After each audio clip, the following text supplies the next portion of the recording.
Item 2 is adoption of the agenda. Mr. Mayor, Councilman Burr. I move that we adopt the agenda. Oops, sorry. No, it's on. I'm not close enough. I'm sorry. How about that? Boom, Dean. You like that? I move that we adopt the agenda as presented. Second. I have a motion and a second to adopt the agenda as published. Any discussion on the motion? If not, all those in favor signify by saying aye. Aye. Opposed, nay. The ayes have it. The agenda is adopted. Item 3, consent agenda. Mr. Mayor, Councilman Burr. I move that we approve the consent agenda for the mayor to sign and the clerk to attest. Second. I have a motion and a second to approve the consent agenda. Is there any discussion on the motion? If not, all those in favor signify by saying aye. Aye. Opposed, nay. The ayes have it. And that will move us into item 4. Any items moved for consent agenda, which was none, so we'll go to item 5A, Department Commission Reports, and 5A is from our legal department, which will be presented by our city attorney, Mr. Bill Neri. Thank you, Mayor, members of the council. I know you all wait all year for this presentation. I know this is the most exciting one you have, by far the best one. My team is in the back. All of you know everybody that's on our team. Strong and mighty, small but mighty, and we were all very, very proud to work for the city attorney's office here. We still work for the best mayor in the state, so we're pretty fortunate here. I wanted to, this is our outing this year. We got to go on the blue, got to tour some of Boise State. I wore my Vandal socks. But we all, for those that don't know, each of our departments has some opportunity a year to do some type of team building, outing, and things like that. So we've done varieties of different things. This year we had a connection with Boise State, so we got to do that. But we've done the walking tour, we've gone to Sensi, we've gone to Wahoo. So we've done a variety of different things in our community, just as a time for us to get out of the office for a little bit and get away from the legal world for 5 minutes. So it's a pretty fun opportunity for us as a team. We have been here since 2004. Andrea Pogue is our newest member of office. She'll be here 12 years this year. So we have a pretty senior level crew with our department. We're pretty proud of that. It's our mission statement, which you can read. I won't read everything on all these slides to you, but I do like to talk about the things we do, especially for our newest members. You probably know, because we've had some conversations, but the level and depth of what we review, how we review, what we do, is kind of hard to understand until you actually see it. But I try to highlight a few of the things on there. We can stop and talk about any of them if you wish. I do have the folks from Boise City who will come up at the end and talk about our prosecution and police attorney services that we have with them. But I always highlight the first one, review every item on the city council agenda.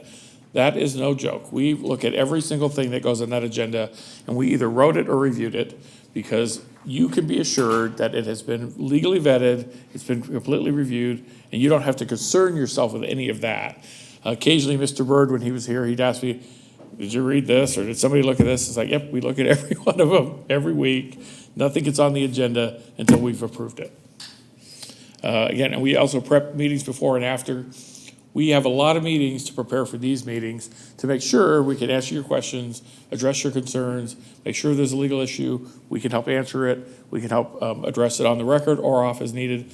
But we want to make sure we are there for all the city council meetings, all of our commissions, all of the internal, external committees, like I listed there, impact fees in the golf course. We manage litigation. We do land use appeals. We've done mediation. So we've done a variety of different types of things for the city. That again, the 5 of us are all engaged with in some level of degree. So here's the service we provide to different departments. City clerk's office, you can look at that number, 685 responses to public records requests. Lots of them are routine and many of them are not. And those that are not take a little bit more time, but you have a clock running in the state code of when you must respond to those. So we make sure we meet those deadlines every time. We review all the temporary use permits. You can see we have 173 alcohol licenses in the city. If that doesn't sound like a big number to you, it is a big number. When you think you get 1 per 1,500 residents, and then beer and wine doesn't have a limit on that. So some of those are beer and wine licenses too. It is quite a bit of growth that we've seen in the last 15 years. 16 years of growth in our population, and that's what that number reflects. All of those numbers, as you see, are increasing annually, and then Michael or Kevin will talk about the public records at police. They're probably 3 times that many. So there's a significant number that go through the police department that Boise City handles for us.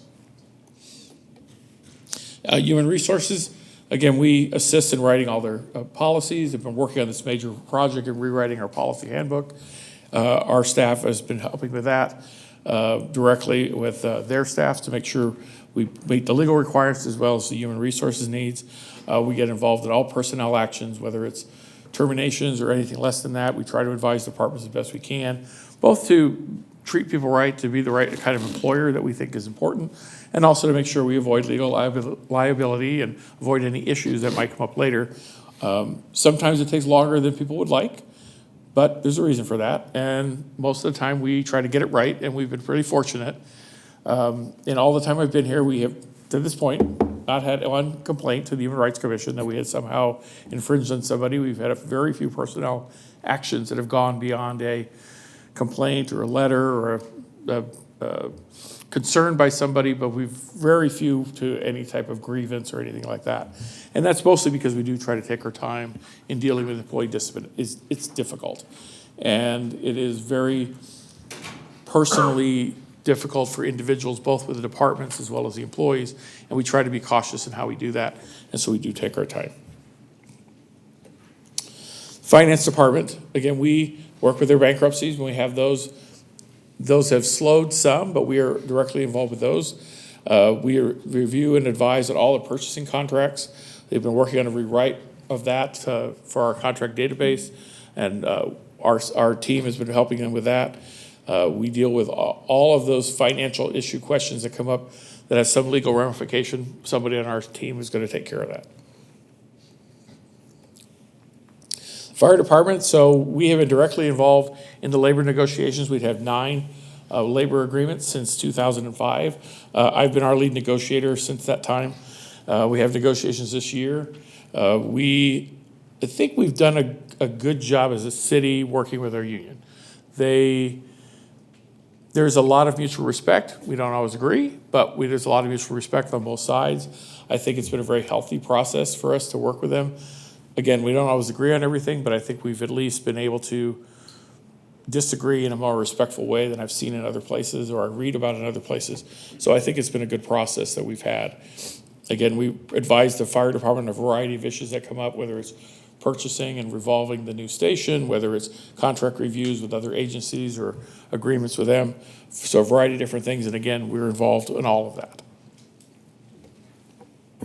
Police department, again, because we have the police attorney and prosecution, the city of Boise is very heavily involved with the police on those issues, but we also are involved with them, and code enforcement is primarily a function that we work with the police department directly on those most of the time. We also write the ordinances. I highlighted there the hands-free ordinance that we wrote last year. That was well received both in our community as well as the community to the east. They passed a fairly identical ordinance to ours. We write all of those. Vehicle mobilization, for those that don't know, that's what car booting is called. And so we had car booting become a thing in the city in the last couple of years. And so we felt it was important for our citizens to license those folks that do that type of activity to make sure they're safe, they have insurance, they're doing it properly in a way that's fair and equitable to our citizens as well. So we crafted an ordinance for that, and we license all of those now. I think on the other slide, we did 16 licenses so far last year. Parks and Recreation, again, we work with them closely. Again, besides staffing their commission, we help advise them on a variety of issues that come up on special events, activities in the park. As you see, a number of partner agreements that we've had with other agencies, other entities. We worked with them on this dog enrichment equipment donor agreement. That's something you saw just recently that went into Discovery Park. And so we helped with that. Again, we've worked with the Home Court project as that came on board with the city, and we work closely with the arborist. For those that don't know, our arborist just retired, so we have a new arborist on board, but we do get nuisance tree questions and things like that, and we again work with them in crafting letters, notices to people on what they need to do. Community development, It may look like there must have been a downturn, that we had only 25 land use ordinances in 19 and 33 and 18. But again, there's a lot more that goes into those ordinances. These are just people we annexed in 2019. As you see, the development agreements stayed the same. So again, there's lots of developments that have already been annexed that either had a DEA that came through or they came to modify the development agreement in 2019. So those still are fairly active and busy for us. We also provide support to the community development, to the building department. They do get questions on code compliance issues periodically, so we do assist them with that. Of course, we work very closely with planning on varieties of issues. And although the land use that comes before you, it's probably our busiest area we deal with is land use, as you would all know. So we are pretty actively engaged with how those end up in front of you. Both at planning and zoning, as Councilmember Perot can attest, we again go to all those meetings, try to provide the same level of advice there as you get here. Public Works, again, there's lots of ordinance work that goes into that. There's also a lot of purchasing and contracts that go along with that with our treatment plant and some of the things that we're doing. One we're working on currently is water and sewer assessment fees. We've been working with outside counsel on that. It's can be a very contentious area of the law. In southern Idaho, it hasn't been so contentious. In northern Idaho, it was very contentious. And actually a case up there with the city of Hayden went to the Supreme Court twice. So it's very concerning if you don't do it right. And so we're working both with outside counsel and inside counsel to make sure we get this right before it comes back to you, probably in the summer, I think is the timing for that. So other thing I don't always highlight, and I probably should. So the Idaho Municipal Attorneys Association is an association that all of our department belongs to. Two of our team members have been the past president of the organization. But the thing about it that's really interesting and been really a fun partnership we've had with the IMA since 2012 is an internship program. I was the president back in 2010 or so, and I pushed with the board at the time that a lot of the city attorneys in this statewide, one, there wasn't a lot of full-time city attorneys. There's a lot more of them now than there used to be. But a lot of the attorneys around the state have been the city attorney for many of our smaller cities or even some of our larger cities for 20 and 30 years. So they're looking to retire. And so 10 years ago, I pushed with the board saying, we need to get more engagement of people in the law school. I don't know about Councilman Wharton, but when I went to law school, I didn't have a municipal law class to take. Probably wouldn't have taken it, it sounded kind of hard, but I didn't even have an option to do that. So falling into municipal law is how many of us end up doing this. It's the job you end up getting and you find you can make a career out of it. We felt, and I felt, it was important that maybe we introduce that earlier to law students as an internship program so they could maybe see, is this for them? So the IMA agreed to fund it. We've agreed to house it. We have an extra space in our office, so we've agreed to house it. We've housed it every year but one since 2012. And it's been a very successful program. I mean, we've had, as a note there, the first intern we had in 2012 is now the Twin Falls City Attorney. But all of the ones that we've had, all 7, we've had all work in some level of the public sector. One works for the Supreme Court, some work for the Attorney General's office, one works for the Sheriff's office, but they all work in public service. And most of them, not all, but most of them didn't think that's where they would go. They all thought differently about what type of career in the law they might have. And so this program, I think, had a great impact on them realizing this is something you can make a career out of that they never really thought about before.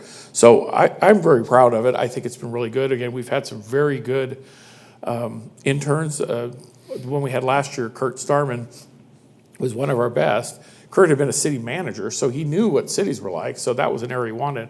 But he was such a good fit. And we've had many stories of all our past interns that if any of you have worked with any of them, they've been pretty good. Emily Kane from our team supervises them, but they work very closely with our team and we collaborate with them too. And we really just drag them along to everything else we do, and they do work for us. And we also provide this service to all of the cities in the state. So we let all of the members of the association know, if you have work they need, research, writing, whatever, the intern can do it for you.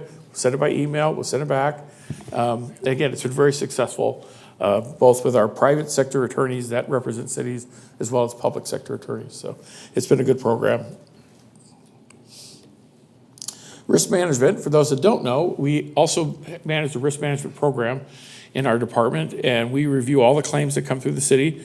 As you can see, they're fairly low. I mean, we've been very fortunate as a city to not have a significant amount of claims. Either the most expensive that you see in this arena statewide are either false arrest claims or personnel claims. We've had one personnel claim in 16 years.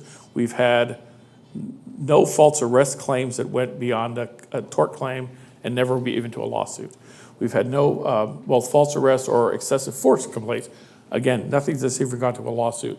So we've managed these very well as an entity.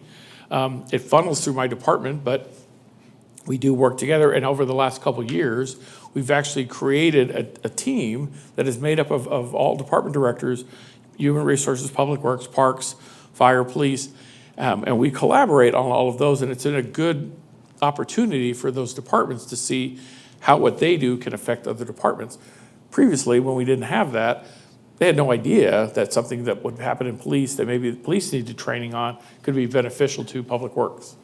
Or something that Parks does as a regular practice could be very helpful to the fire department to know that was happening. So that collaborative team that we've built out of that, I think, has made it better and a better process for us as a city. But we do manage the claims. Again, they're fairly consistent, as you can see, in number across the board.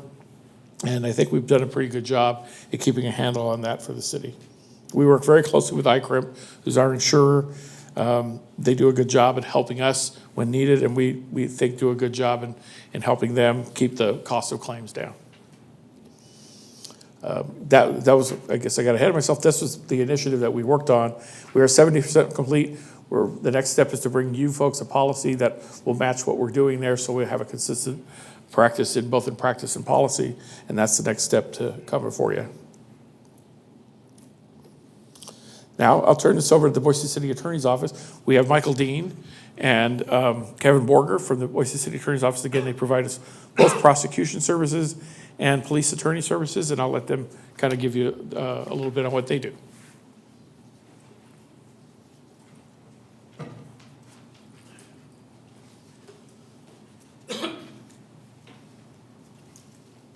Thank you, Bill. Thank you, Mayor and Council, for having both Kevin and I here. We appreciate the relationship we have with Meridian City and the relationship we have with the police department here as well. I've worked for the Boise City Attorney's Office for 15 years, and this relationship, this contract predates me.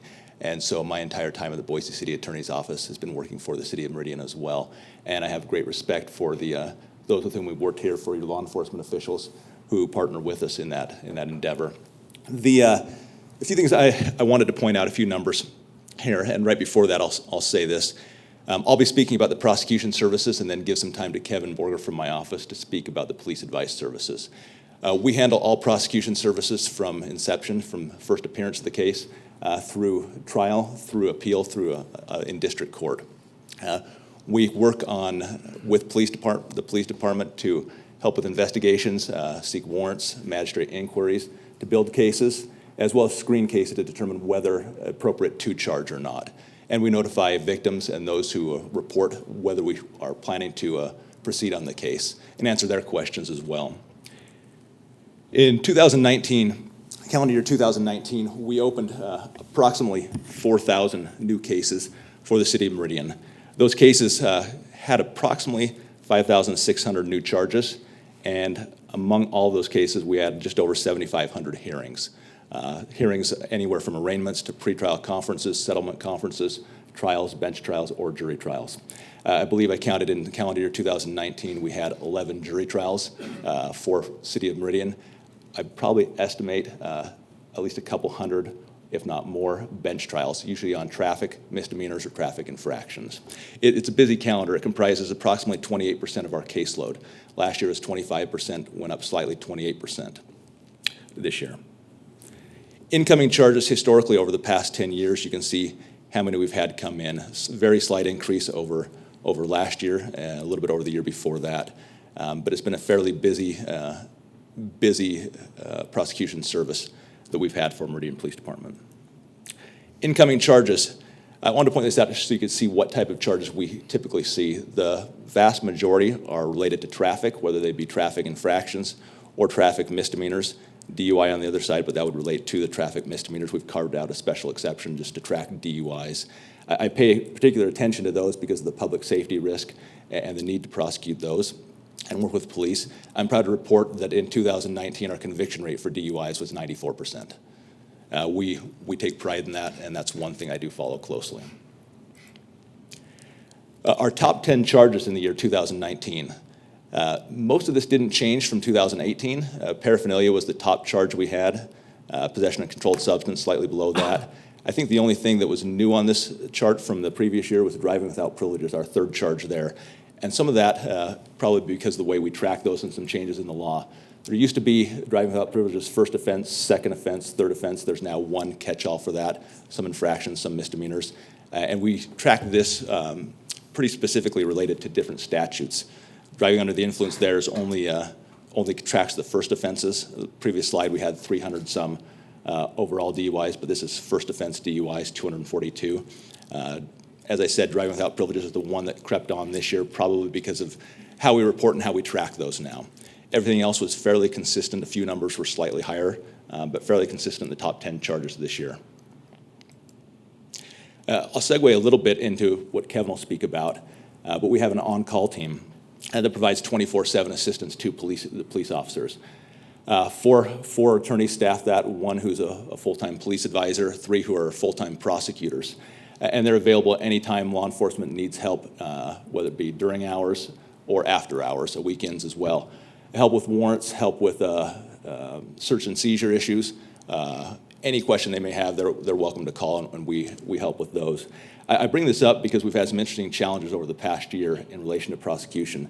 In the summer of 2019, the Clark decision was issued by the Idaho Supreme Court, which had a great impact on the ability of police to arrest in certain instances, specifically with domestic violence-related offenses, and we've come to find DUI offenses as well. We've increased our on-call team on our on-call services to allow police to call and request immediate access to arrest warrants, to call a judge to do that, and we've adapted somewhat so that we can do the warrants right there, transmit them electronically to the judges, have the judges sign off on those to make an immediate arrest where needed. Typically, we see those in the domestic violence type of arena.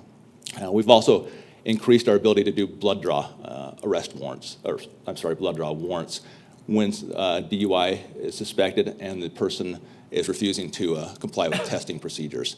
We see quite a bit of those. Our on-call team participates in the securing of that warrant and also the warrant return, and then delivering the case to our office. I say that because I think that will be something upcoming that we'll continue to see quite a bit more of. As we move forward in 2020, a few changes that we're seeing in the court system. One is domestic violence court. In 2018, as I look back over the previous year, we'd had 15 cases, Meridian City cases, put into domestic violence court. It's a specialized court where people have judges who are more familiar with issues related to domestic violence. There's more treatment options and more supervision given and more attention given to those people. And they're expedited as well, so victims are able to come in and have the cases move quite a bit faster. Early this year, about a month ago, the decision was made to put all domestic violence-related cases in which there's intimate partner violence or any intimate partner relationship into domestic violence court. We're seeing a great increase in that, and we'll see a lot more Meridian City cases put into that. We have 2 attorneys that staff that full-time, a victim witness coordinator that assists the Meridian City victim witness coordinators. And we're excited about that as we think that'll help us deliver better access and better services to victims of domestic violence in this community and in the valley here. We cover overall five full-time judge calendars and approximately 3 or 4 other part-time judge calendars. It used to be where our calendars were split across all the judges in all the magistrates in Ada County. We've shrunk that down now so that we have judges dedicated specifically to Boise City and Meridian City cases. We appreciate that allows us to send more prosecutors to handle those cases and provide what we believe is better service. As I said, we value this relationship. We've had it for quite a while, and we appreciate the support we've been given by council, by mayor, and by the law enforcement here. I'm happy to answer any questions you may have on the prosecution services, and then I'll allow Kevin to ask any questions or address you in regards to police services. Mr. Mayor, Councilwoman Pearl. Just a curiosity question. Have you seen an increase in the charges for paraphernalia and possession since Oregon and the Ontario area legalized the recreational use of marijuana? I looked comparison to last year, and I believe there was a slight increase. The paraphernalia numbers may have increased by virtue of the way we track them. When I had someone prepare the slide for me today, depending on if we track them by citing to 2734A or 2734A1, they were separated. I put them together. I haven't gone back in previous years to combine those two, but I think there's at least been a slight increase, at least in comparison year-over-year numbers. My belief is we probably are seeing more, but I don't have great numbers to back that up right now. Are there any other questions? Thank you very much. All right, thank you. Good afternoon, Mayor, Council, Kevin Borger. I want to put just a little person, I guess, flavor to our relationship. As Mike mentioned, long-term relationship between Boise City and Meridian. And whenever that happens, I think the council was always thinking, well, is this just a money thing for Boise? And how are we doing that? I can assure you it is not. Meridian is treated as any other client. Your cases are assimilated within ours, and when I prosecuted, I didn't notice if it was a Boise case or a Meridian. My decisions weren't based on if I treated Meridian differently, you were treated the same. My assignment, I feel, is intentional. Bill's the one who hired me at Boise. I've worked with Michelle, Emily, and Ted back when they were with Boise City, so very familiar with them. And I live in Bear Creek, so I live here in Meridian, and I'm pleased to come over here 3 afternoons a week.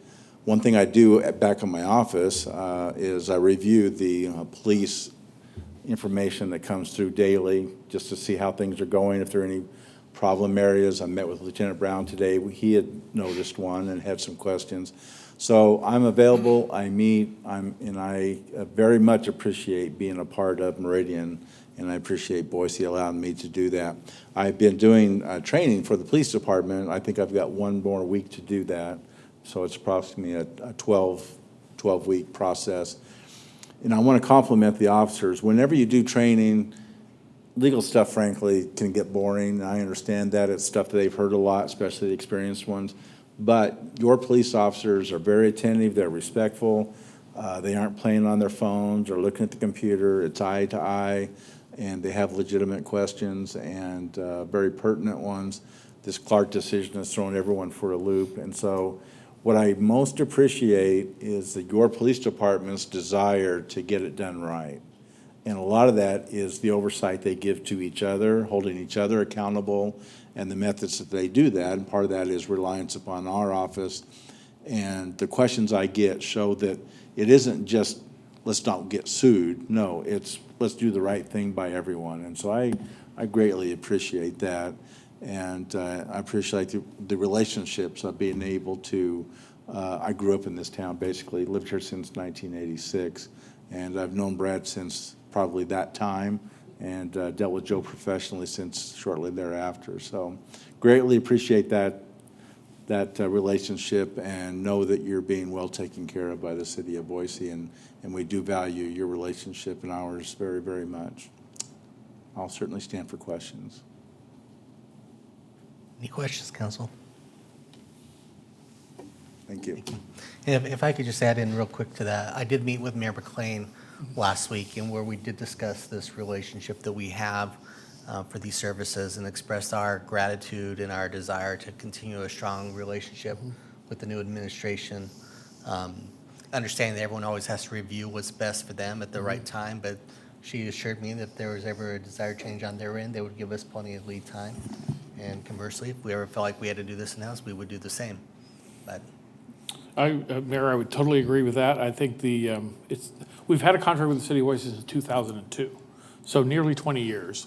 We've had them providing, this is the 5th city attorney they have there since we started this arrangement. And I know, in speaking for our police, and you can certainly ask them yourself, they really do enjoy this relationship. These are professional prosecutors. That's what they like. They're used to this. They do it all the time. They're very good at it. Again, we have a great relationship. I hired Kevin in 1991. So we've been doing this for a long time. But it works. It works for the city of Meridian, it works for the city of Boise, so it's been a great fit. I was going to wrap up so that we can start on the next report. If you had any questions, again, I can't stress enough, and I know you all have heard me say this, I truly value being the city attorney here, and so does my team. We all really appreciate the opportunity we have in working for the city, providing the legal advice to our departments, to the mayor and council, to all of our employees on a daily basis. And we are grateful for the opportunity to be here, and we just appreciate that. And if you have any questions, I can answer them, or otherwise I can be done. Mr. Mayor, Councilman Hoagland. not a question, just wanted to express appreciation, Bill, to you and your team and to the Boise team as well for the prosecution side for all your efforts and appreciate all the work that you guys go through. And of course, if I really think about it, it's a lot easier to prevent something than to bail us out later when we screw it up. So, it's probably, smart work on your end to do it that way. But we really do appreciate it because we know you have our backs. You guys have our backs and want to make sure the city is successful and everyone who lives here is well taken care of. So that's a great thing. Thank you. Thank you. Councilman Burnt. I just wanted to say thank you as well. You guys are a great support to us, and for sure you guys make our jobs a lot easier, especially when we get in the weeds up here. It happens quite frequently. So, but each and every one of your staff members, I consider dear friends, and so thank you so much for all you guys do, and you guys are fantastic. Thank you. Thank you. All right, thank you very much. So item 5B is our police department, Idaho Standard Command Responses for Schools, and this was presented by Lieutenant Harper. Council, this was an item that was scheduled to be presented to both West Ada and the City Council at our joint meeting. We broke it up to allow more time for discussion, so appreciate Mr. Harper's diligence in doing this twice to both groups and sharing that information. So with that, Mr. Harper. Mayor, City Council, thank you for having me. For some of you guys, this will be new information. For others, this is going to be kind of a rerun. But I just wanted to give a more of a general overview and an update on the standardization of basically emergency responses inside of schools. The Idaho Standard Command Responses was developed in 2018 thanks to a really large partnership of first responders, school district officials, emergency management, and state officials focused on doing what was best for Idaho students. That's pretty good because there's a lot of things that you can take away from other places, but it's not Idaho. So we needed to figure out what would work best for Idaho students and schools across the state. So in 2018, we spent about a year developing the Idaho Standard Command Responses for Schools. And we really took a different look at school safety. We focused on working from the inside of the school out instead of first responders explaining to schools what we think is best for them. We reached out to our school partners across the valley and several parts of the state and said, what do you guys need to be successful in all sorts of emergencies within your schools? So that was a big thing because, again, that was something new, different, so we took a different approach to it, and I think it really worked out. On top of it, this program, and Joe sits over here, he's on the Treasure Valley School Safety Committee as well, and it was pretty impressive to have 30-something people in a room together and being able to agree on something with that many people. But everybody knew how important it was to make sure our kids are safe and they're in an environment where they feel safe and can learn. So that was pretty impressive. One of the best things about this program is it's free, sorta. Obviously, it costs each city that's involved, but again, it's free to train our schools across the state because we here in Meridian are about partnerships and collaboration with others. And that's, I think, how you come up with good, new, fresh ideas by involving a lot of different people. So the purpose, again, some of the big things were there's a lot of schools across the state who are using a lot of different emergency response procedures. And as Idaho has grown, it has caused a lot of people to move around the state more than they ever have.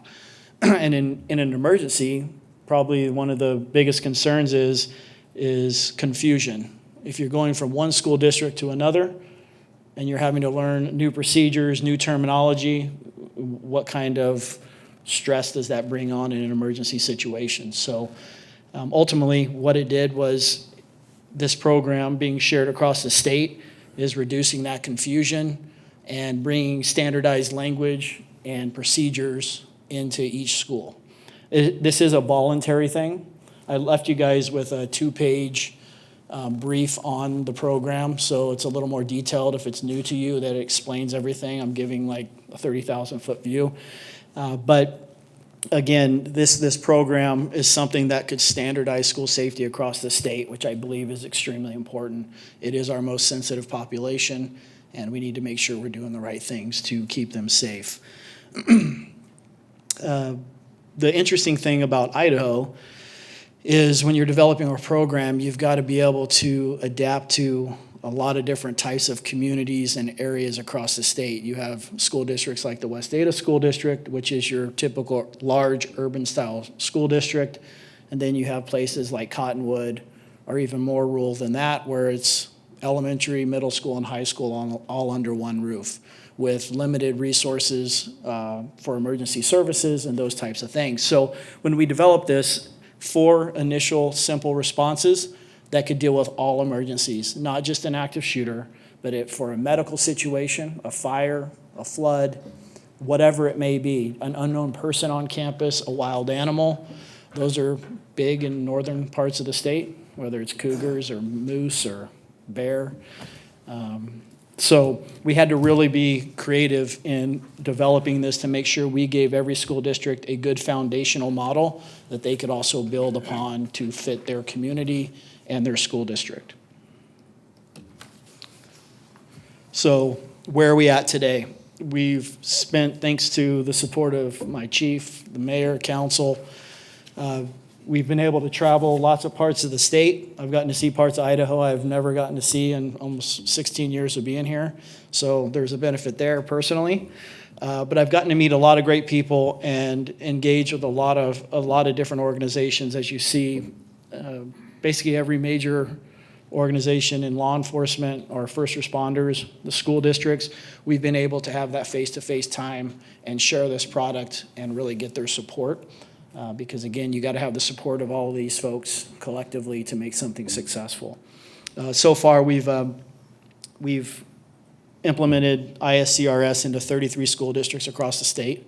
Yes, there's 164 school districts, but a lot of the school districts are literally like 30 kids, 50 kids. But we've covered over 60% of the student population just by these 33 school districts. We've also made sure that we partnered with our charter schools and private schools, because we have quite a few of those in our community, and they are our kids, Meridian kids, and they're just as important as any other kid in any other school. So moving forward really is we're continuing to share this information, help train others. We have a very robust training program that was built into this, including state-of-the-art videos, thanks to Ada County Emergency Management, being able to fund these projects.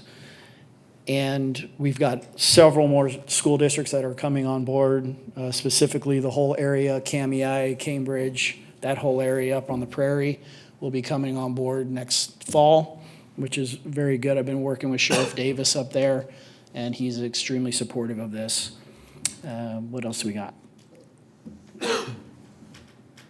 The Treasure Valley School Safety Committee, we're going to continue to work on some other projects, looking at standardizing reunification across the state for the other side of emergency situations, the recovery side. So it's important that we can try to standardize that as well, because currently people aren't very well trained or have good programs in place for the recovery side of once you have a major event, whether it's a building collapse again or fire or some sort of mass casualty incident. So besides that, that's pretty much where we're at with this program. It's been a lot of fun. We've learned a lot, we've met a lot of great people, but again, this is a homegrown program, meaning an Idaho program developed by people that are passionate about school safety. And it's not just Meridian, again, there's a whole lot of partners involved here, and I think ultimately in the long run, silver lining, the whole state will be on board because we do have a good program that provides all the training material they need, and it makes sense in schools. So I'll stand for questions. Mr. Mayor, Thank you, Sean. Council questions? I just wanted to. Councilwoman Strader. Thank you. I just wanted to say, as a parent, not just a councilwoman, this is one of the most important things to me in terms of seeing my values reflected in how the city is spending time and energy protecting our children and keeping them safe. I just want to say thank you for doing this work and developing this program. I do want to check and make sure you feel like it's adequately resourced. What kind of funding sources do you have? And are there grants available or other programs available that we can take advantage of if you think there is a need or you see some enhancements that are necessary? Can I speak to that just real briefly? Yes. So currently, this is, again, there is no private funding. This is good old-fashioned hard work by a whole lot of people, and again, a whole lot of leadership across the valley and the state offering up resources to go out and share this with others. So there is probably grants available, but it gets a little challenging when it's law enforcement and then schools, and how do you find that funding that matches. So really what we're doing right now is really just grassroots. And if I could on that, it's a partnership with other organizations. It's not just the Meridian Police Department that's going out and sharing this information. It's others that you're training who are also, the spider web is growing in terms of who can educate and train. Yes, that is correct. A whole lot of people. Correct. Mr. Mayor, if I may, also, Councilwoman Strader, we also, like last summer, I followed the Idaho School Board Association around the state, doing our presentation to help spread the word. So Sean and I both have been pounding the pavement, like you said, good old-fashioned detective work, finding those people, and we've been very successful. So it's been pretty awesome. Mr. Mayor, Councilwoman Strader. thank you very much.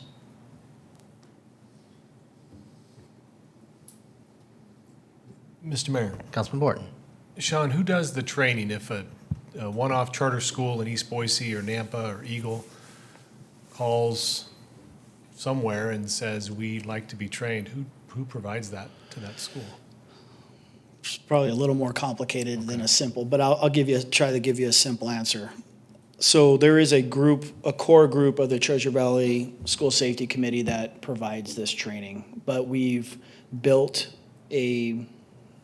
basically a video, a train the trainer video that we can share, as well as a guide for them to follow and learn how to teach it. Because the biggest thing is not only is standardizing school safety, but we got to make sure the messaging is standardized when we're delivering that information and we're using consistent language, because one word can really derail a program. So we have people from the Idaho Office of School Safety and Security, which is through the governor's office or through building. We have fire personnel, police, and every agency in this valley are really stewards of this. They've all are training in their schools, because the big part of this program was how do we make sure that we're having our first responder community teaching this stuff in the schools. Well, this is how we did it. We really focused on making sure that first responders are teaching it. So we developed that training material to share with other agencies so that we don't have to end up driving all over the great state of Idaho to be face-to-face. Also with that, it really helps build relationships within those schools, because there's some jurisdictions that have very little crossover between first responders and the school population. So I think it benefits on several levels. I bet. Thanks. Any further questions for Lieutenant Hubbard? All right. Thank you. you very much. Thank you. All right, our final item for our workshop, item 5C, is our community development. And we're going to get an update on Locust Grove Victory to Overland by Mr. McClure.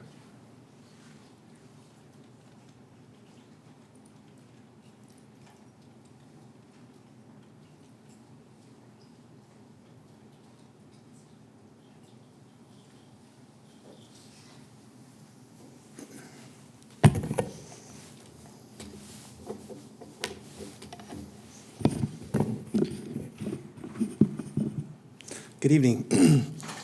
I'm here tonight to provide a status update for you all on the Locust Grove Victory to Overland project and the Locust Grove and Victory intersection. I am going to be brief, so if you have any questions, feel free to interrupt or hold on to those for the end. This is currently the city's #1 priority project, I think since last year. Currently, the existing conditions out there is a 2-lane cross-section. It has an interim signal at Victory. No center turn lane, no bike lanes, lots of sidewalk gaps, traffic volumes that exceed the design, and then projected traffic volumes indicating a need for 4 or 5 lanes in the future. The proposed cross-section for this project has 5 lanes and is designed to handle the projected growth. And then there is a proposed dual-lane roundabout at Victory.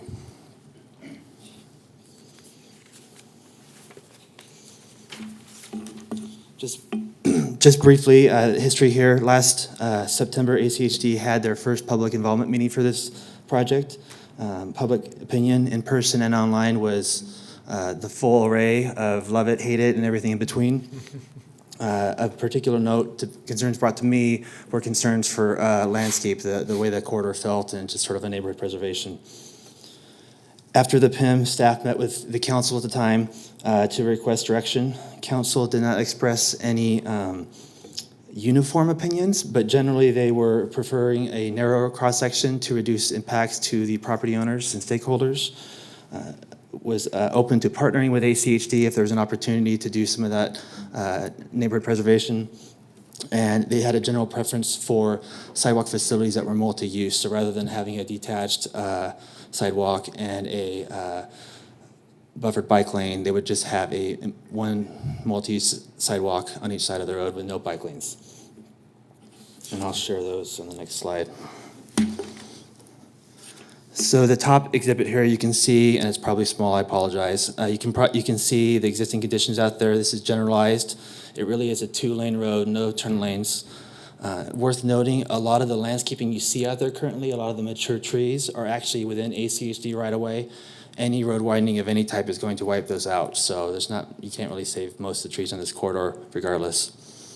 The next drawing you see down there was the concept that ACHD proposed at the first public involvement meeting. It's your typical 5 lanes. Again, as I mentioned before, detached sidewalk and bike lanes. The one kind of caveat to the typical comment here is ACHD is now doing what they call buffered bike lanes on facilities that meet the standards for that. And what they do is they basically provide an extra 2 feet between the edge of the travel lane and the actual bike lane. So you have curb and gutter 2 feet, bike lane 5 feet, buffered 2 feet, and then your travel lanes. Also worth noting, this corridor we have not adequately preserved the right-of-way necessary for this cross-section. So even a normal 5-lane cross-section would have adverse impact. A buffered bike lane facility with detached sidewalks has even more. The city's preference at the time, which is the next graphic you see here, is also what I mentioned. It's your 5-lane, no bike lanes, and then multi-use pathway on both sides of the street. This is significantly narrower than the original concept. It also has the benefit of consolidating the landscaping that can retain or that will be put back afterwards by the HOAs into one area versus on both sides of the sidewalk. So you have a little more area to make better use of the space. The last exhibit there is what ACHD has designed for, so it's their 95% design concept. While they don't have the multi-use facility there, they did attach the sidewalks, again, preserving quite a bit of right-of-way to help alleviate that concern from the neighbors. They do have the buffered bike lanes there, though.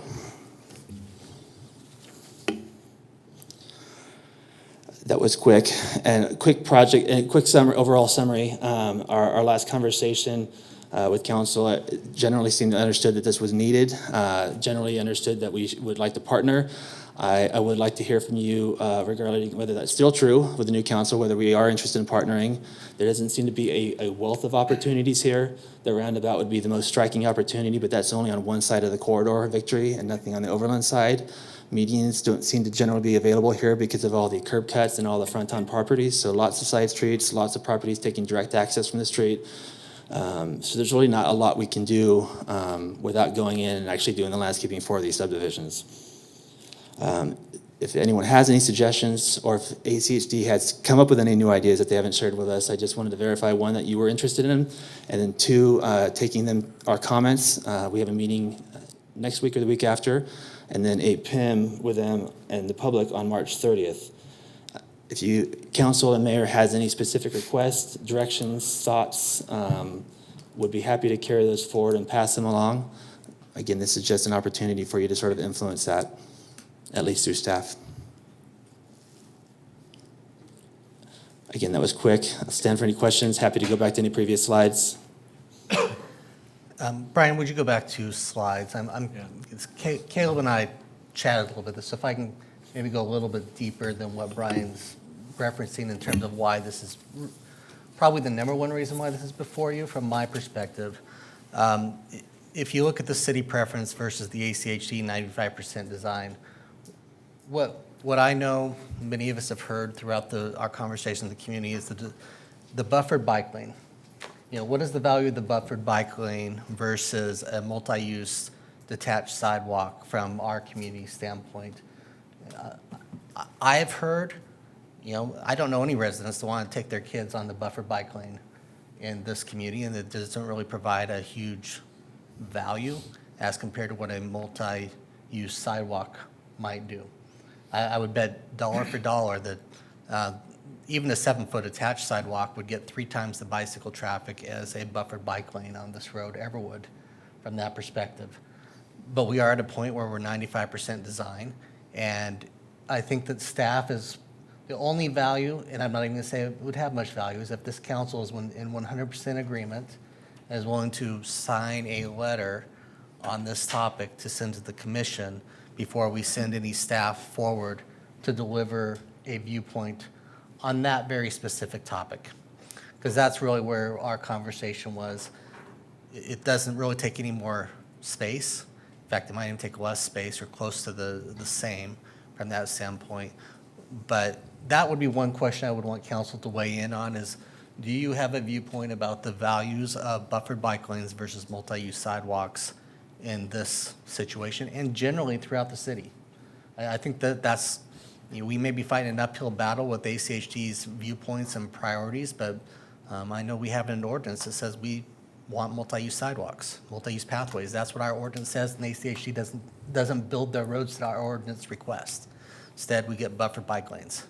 So we're in conflict as an ordinance from our city and ACHD's designs of their projects. So that would be my one question that I would throw out to you all first and foremost, and then we can get into the other comments. And I won't even talk about the roundabout. Mr. Mayor, Councilman Morton. to dovetail on comments at the end of last year, the citywide preference with the multi-use sidewalk comes from our residents, and it is such a strong preference over the bottom ACHD design and the buffered bike lanes. The use of the multi-use sidewalk, second from the bottom, is a strong preference for 19 out of 20 folks that I talk to anywhere in the city. And a preference for me as well. I think that was a pretty strong sentiment expressed many times, most recently the end of 2019, and certainly anything that could reiterate that preference now, I would be in strong support of it. Mr. Mayor, Councilwoman Schrader.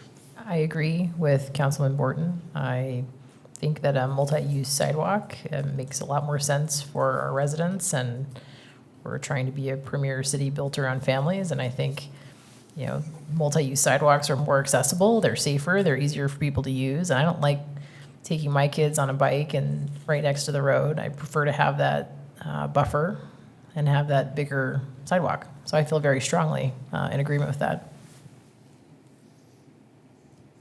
Mr. Mayor, Councilman Hoagland. Mr. Mayor, during our campaigning this fall, I know I heard it in some neighborhood meetings and going door to door, it came up a few times, and it really was that issue about they're going to let their kids ride in the road. I mean, it's just the way it is. So, and I know it's great. Hey, we got this many miles of bike lanes, but we're in the road. They're going to be for some hardcore adults, but it's not going to be families. It's not going to be kids, and that multi-use sidewalk is preferable. I think that's what we want to have, and it sounds like past council and supported that, and I definitely see the benefit of that. And for 1 foot, I know there's a cost of 1 foot for a mile, but I really think it's worth it to have that usability for bikes.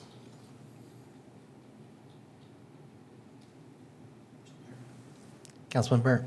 Thank you, Mr. Mayor. I echo the comments of my fellow council members, so I have my full support. Unless I hear otherwise, then at least on this topic, I would ask that staff put together a letter and that we try to get all of council's signature on that letter so that can go along to the meeting with staff or in advance so that they see that this is a huge issue from our perspective on this. And quite frankly, I don't know where it would not be this way on any road improvement project in Meridian whatsoever, personally, unless it's a designated bike corridor in a way that bike lanes must make sense. But Mr. Mayor, I've heard this loud and clear, but I just would like to get in a head nod too. Is this kind of the direction we'd like to have on all of our future projects? We asked nicely last time. They didn't explain their reasoning, but they chose to take some of it and not take some of it. Do we want you want staff to push harder on this moving forward? Okay. from my perspective, yes.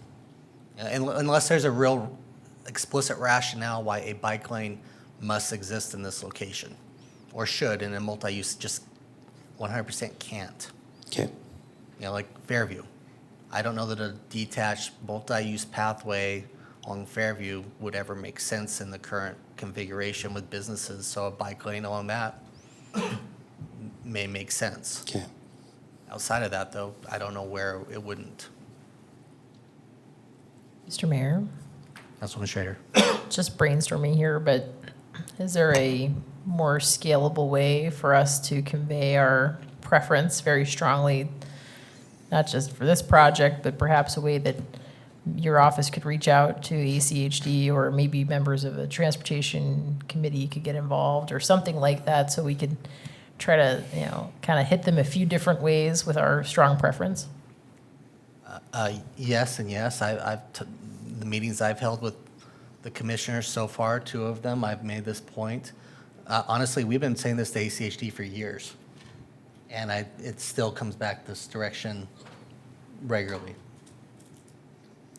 Mr. Mayor, it's worth noting ACHD is doing our preferred ACHD is doing our preferred cross-section on the Eagle Road widening from Victory to Amity, so they are willing to do that in some cases.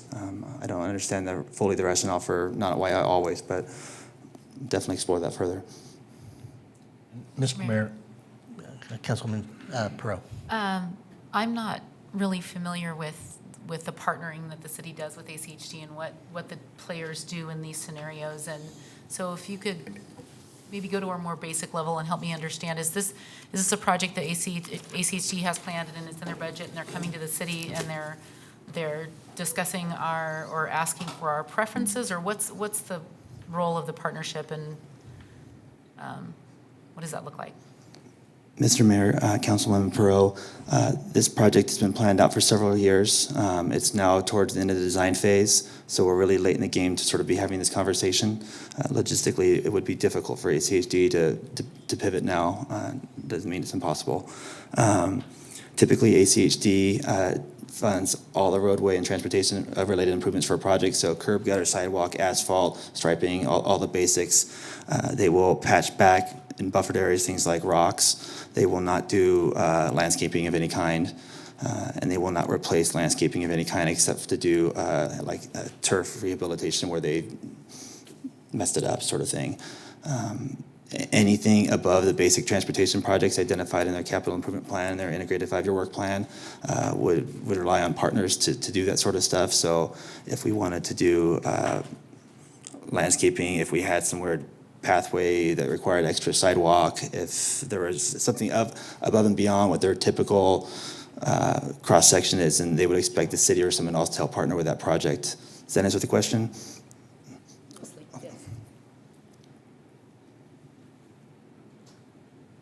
Okay. Were there any other questions or comments on the rest of this project that you think would be worth having at this time?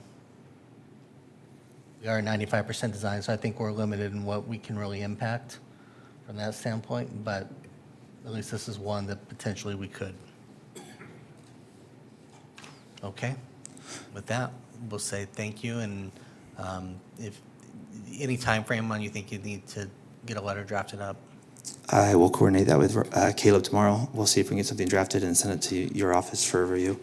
Okay. Hopefully, we can have it here next Tuesday for council's signature from that standpoint. If we can get it out in advance, they can review if they have any questions. But I expect it to be pretty simple from that standpoint.